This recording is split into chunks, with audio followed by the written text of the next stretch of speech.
Welcome back, and thank you so very much for choosing to stay with us right here on Kenya's Go. Now, we do value your opinion. We love to hear what you have to say, and that's why we took to the streets, and this is what the people had to say on all matters pig farming. Take a look. The demand is too high. The causes of high demand is that people are not able to maintain. People have got into the business so much, and they're not able to maintain the farming because of the feeds, the high cost of feeds. Nimesikia maneno mingi ya nguruwe eti venye nakula uchafu. Hiyo ilikuwa imefanya nichukie nguruwe sana. Lakini nilikuja kuipenda baadaye. Naweza ambia wale watu wanataka kufuga nguruwe ni safi na haina uchafu. Kwa upande wa nguruwe hapa kulingana na nini na weather yake ni nzuri. Lakini changamoto ni chakula. And that is what some of the people had to say when it comes to pig farming. But for now, we want to go all the way to Kericho County and hear what the farmer has to say. And then after that, we will be back with our expert in studio who will be addressing some of the concerns raised by the farmer and also digging deep in all matters pig farming. Terer, over to you. Ngina, kusema tu kweli ni kufahamishe kwamba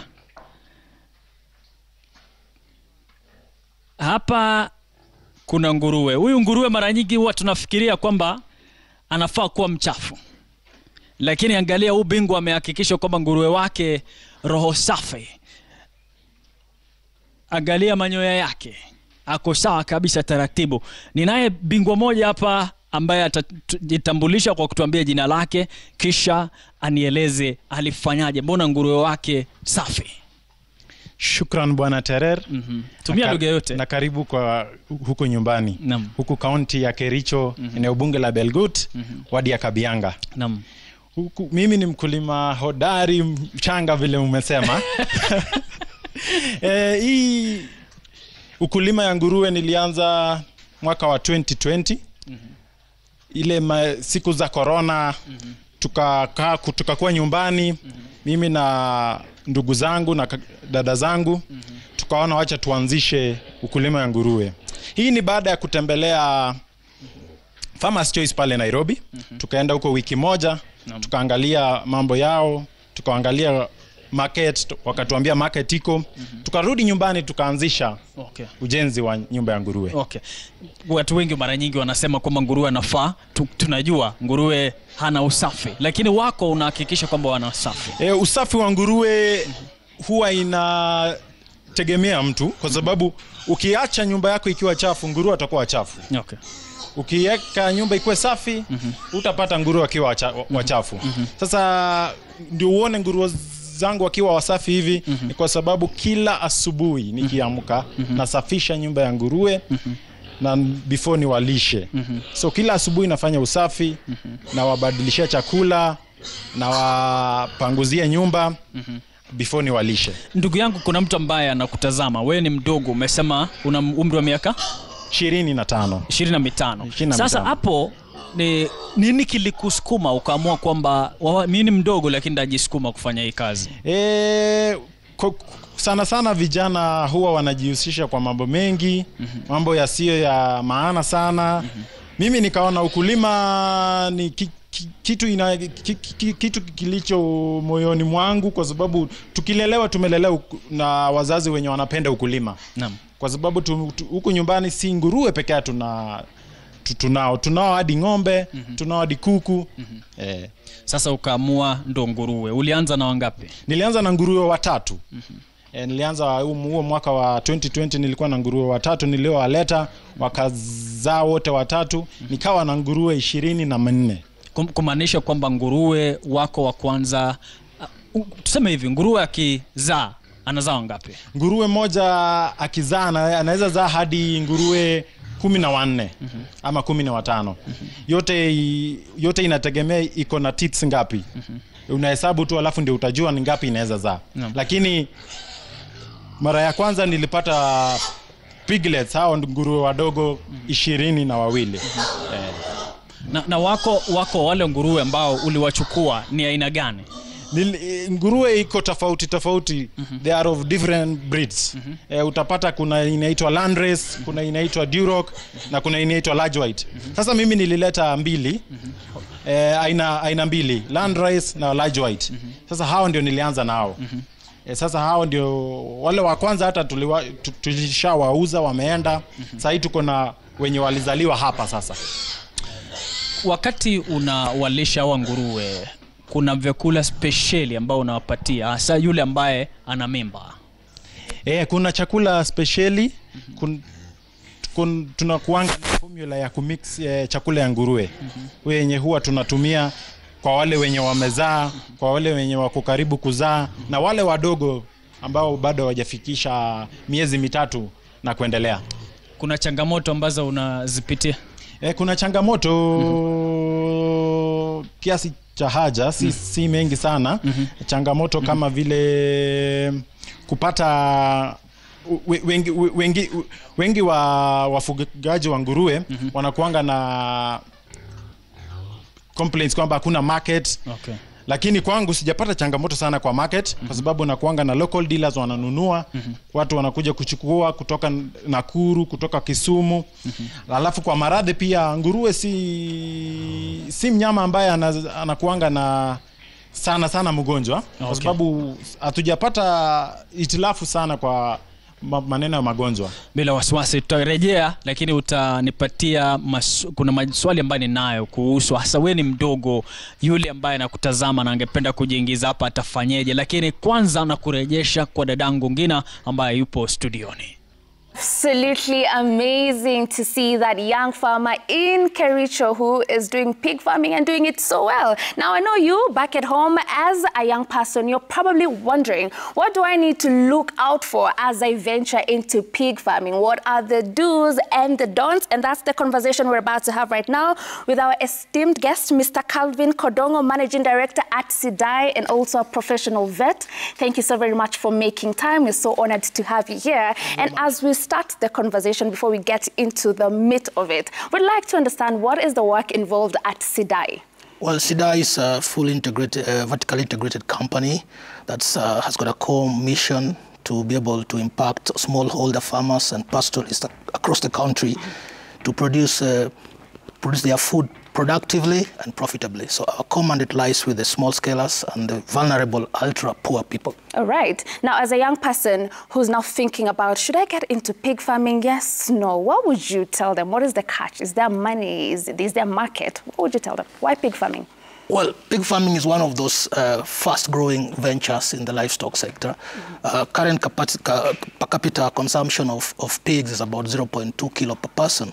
And if you compare that to, for example, goats, which is about 2.2, and look at the overall pricing of a kilo of goat meat, then you realize that pig meat is actually almost half the price. So people are going to start consuming more of the pig meat going forward, and they are doing so in the city. You can see a lot of mushrooming for butcheries that are pork. They're calling them pork joints and the like.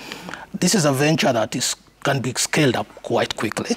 And those, like you've seen the program, the young man starting with a few and in no time is in 4. An average sow giving you averagely 12 piglets every parity, and giving us a parity, giving birth about 2.35 times a year. So clearly, you can scale it up very fast, and there's a pure demand for it. And so the demand is growing. It's robust. Now the young person is convinced that this is a business worth getting into. How do I get into it correctly? What do I need to do? I mean, and advise us in terms of, is it advisable to start with a piglet, or do you buy a mature pig? Let's talk about the breeds. How do you advise someone to start? I would say that it's not starting with a pig, really. It's starting with 3 things. The first thing is the animal, which is, of course, the genetics, the breed, the type of pig you want to choose to go with for whatever reason. You can want to be in the breeding business, where you sell piglets to other people and, sows,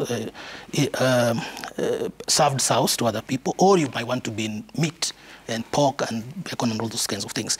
Then there's another thing you have to consider, which is the management. And this encompasses things like nutrition, health, and husbandry. And of course, the third element being environment. And that will take into consideration things like the housing, the houses for the pigs, of course, the farm location. Try to consider at least 2 kilometers away from the nearest pig farm and at least 50 meters away from the nearest highway or road. And then, of course, under the environment also, you're considering the equipment, what you need within the pig units. So as a young man, you want to take those 3 elements into consideration. Of course, the business hinges very much so on the breed. There are very good breeds that we have out there. There are large whites, there are land races. This usually we call them the maternal lines. But then we also have the terminal lines, which are the Durocs and the Max Gros, like the ones we get from Farmer's Choice. So there are very many good breeders out there, and there are very many good breeds also that you can improve. And of course, as a young man, you want to insist on the best possible breed aligned with what you want to achieve in the venture. Is it that you want to be a breeder ultimately, or you want to produce pork?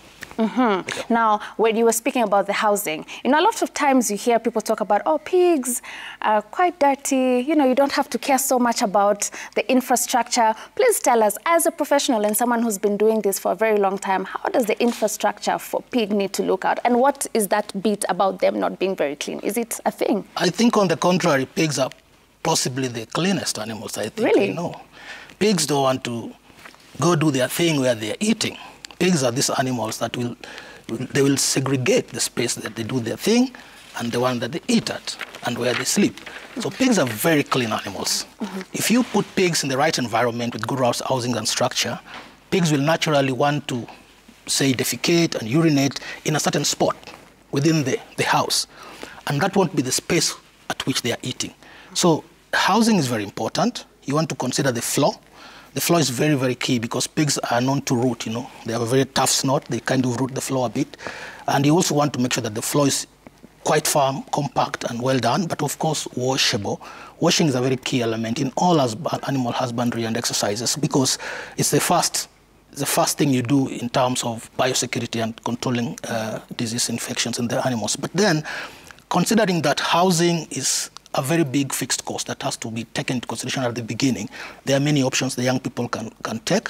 They can do many things with the pigs and can start in a small way and, of course, scale up quickly. Now, when it comes to feeds, pigs also have this, flexibility of eating quite a variety of things without them getting affected. But what is the right nutrition that we need to give our pigs?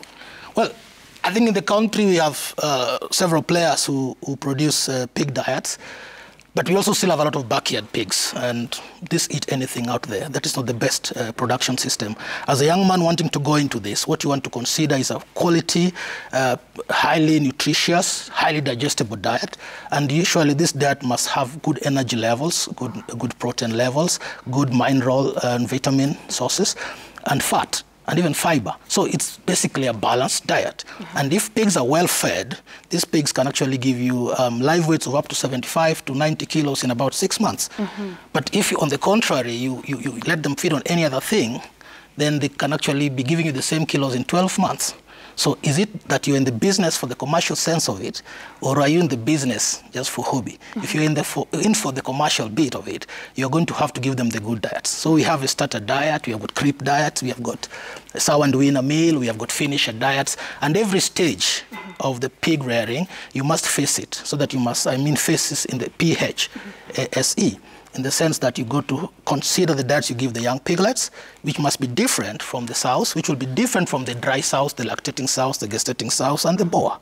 So when you take that into consideration, then you get a better production system. But I think all this is thought out for the young people because many credible companies out there are able to give you this kind of diets. Now, for a young person who's also wondering, these feeds are not very cheap. All right. So what is the best way to go about it? Can you mix it with the other foods that, pigs tend to eat and still be able to get optimum production from our pigs? Not optimum. You will get results, but it won't be really optimum. There are many ways to get into it. And today, I would tell you that in the country, we have a lot of concentrates. These are products which you only have to add, say, maize and soya into it, and you have a proper finished and dense diet. And these diets are proving us right that actually, at the backyard level, the farmer can be able to mix for themselves certain diets. And it's also true, if you have a lot of leftovers within your system, you're in a school environment, a university, and you have a farm, you could have a lot of leftovers that are left there that you can want to also add to the pigs. But there's a caution there, because sometimes pigs are prone to a lot of salt poisoning, You know, pigs are prone to salmonellosis. Pigs are prone to many other conditions, E. coli and the like. So you want to take caution. I want to speak to the young people to be cautious with whatever they have. In as much as you're cutting costs, the overriding agenda must be that the animal is gotten exactly what it needs and in the safest way possible. Yeah. So as a professional vet, what would you tell us are some of the major challenges that attack pigs? Well, a couple of diseases actually attack pigs in the country for which we actually vaccinate. Parvovirus is a common one, E. coli is a common one, Clostridium and even leptospirosis. But the biggest one is, of course, African swine fever. This is one condition that wipes off the populations, and that calls for us to be careful with our systems. And that's why we are telling the young people, when you are setting up, where is the location of the farm? And what have you done about the housing? What have you done about biosecurity? How have you disinfected? And how are you controlling movement of pigs and people and other animals into your farm? So there are many conditions that really, like any other animal in the livestock space, that they face so many challenges that way. Yeah. And do you think our farmers are getting information properly on how to take good care of their pigs? Is this information available? Well, I would say in the urban areas, yes. There's quite a lot of players in the urban setup, but the concern is within the rural setup. What can be done? Where I think the vulnerable people are. I think that is really where some of the mandates of people like us come into play. We definitely need to consider them and make sure that we step out of the confines of our comfort in the city and go to them. And so those organizations that have deliberately and boldly gone out there are able to address these things. So it calls for a lot of action, government involvement, and purposing that this must be one of the ventures clearly that government wants to focus on to help the youth to properly and quickly scale up on their ventures and become proper entrepreneurs. All right, right there on the government, we would like to know what are some of the policies they're putting in place for pig farming, but we'll get to know about that after the break. We are taking a short break. We will be back, and it's going to be an opportunity for you to find out what is happening in the space of agriculture in our Gold Highlights. See you after the break.